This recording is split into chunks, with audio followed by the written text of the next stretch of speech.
दिसंबर 2018 में हुआ था।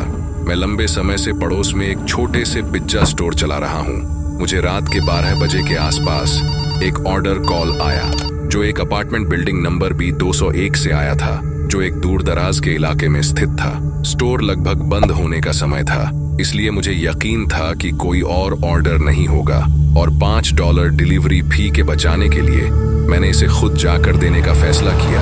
मैं गूगल मैप में देखते हुए अपनी मोटरसाइकिल लेके उस लोकेशन पर पहुंचा तो मैंने एक अपार्टमेंट देखा। दीवार काफी पुरानी थी, इसलिए मैंने सोचा कि इसके बगल वाली इमारत में कोई बिल्डिंग होगी, इसलिए मैंने अपनी मोटरसाइकिल पास में रोकी और उसमें चला गया। दरवाजों पर लगे नंबर खराब हो गए थे और सभी सेंसर भी नहीं जल रहे थे क्योंकि इमारत बहुत पुरानी। हालांकि मुझे पता था कि कई पुराने अपार्टमेंटों में अक्सर रोशनी नहीं होती है, इसलिए इसके बारे में सोचे बिना मैंने बस अपने सेल फोन की टॉर्च चालू की और सीढ़ियों से ऊपर जाना जारी रखा। कमरा नंबर 201 में एक ताबीज लगा हुआ था और उन पर चाइनीज भाषा में कुछ लिखा हुआ था। मैंने उसे पढ़ा, लेकिन मुझे यह इतना जरूरी नहीं लगा। मैंने यह चेक किया कि रूम नंबर सही है या नहीं और दरवाजे पर हल्के से दस्तक दी। सामने से एक महिला का जवाब सुना और मैंने लोगों के खड़े होने की आवाज सुनी। तब मुझे लगा कि कोई लिविंग रूम में से आ रहा है। जब वह चलती थी तो मैं फर्श की झरमराहट अच्छी तरह से सुन सकता था, शायद इसलिए क्योंकि यह एक पुराना अपार्टमेंट था। मैं सोच रहा था कि उन्हें बटुआ ढूंढने की भी जरूरत नहीं है क्योंकि उन्होंने पहले से ही पैसे दे दिए हैं। शायद कोई और कारण होगा। यह सोचकर मैंने थोड़ी देर इंतजार करने का फैसला किया, इसलिए मैंने 3 मिनट और अंधेरे में इंतजार किया, लेकिन लोगों के बाहर आने का कोई संकेत नहीं था। मैंने फिर से दरवाजा खटखटाया और दरवाजे की घंटी बजाई,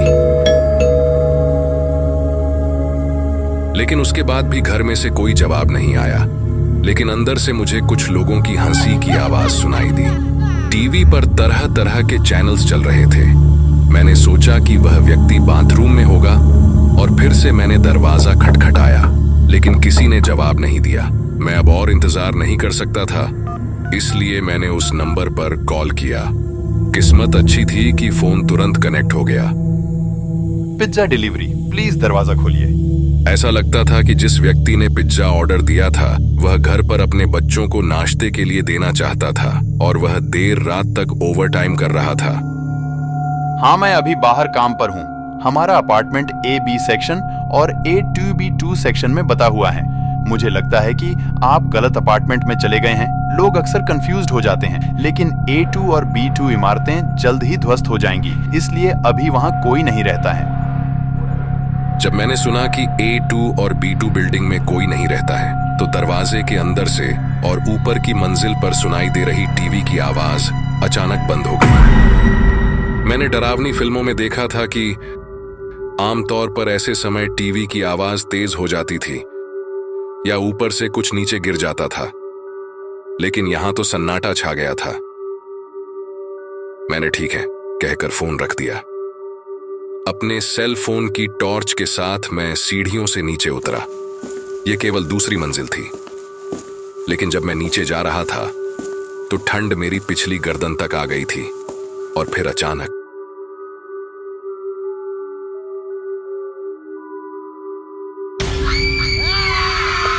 जैसे ही मैं बाहर आया तो मैंने देखा कि इमारत की सारी लाइट बंद थी। मेरा मतलब है कि 201 और 301 की लाइटें सचमुच चालू थीं।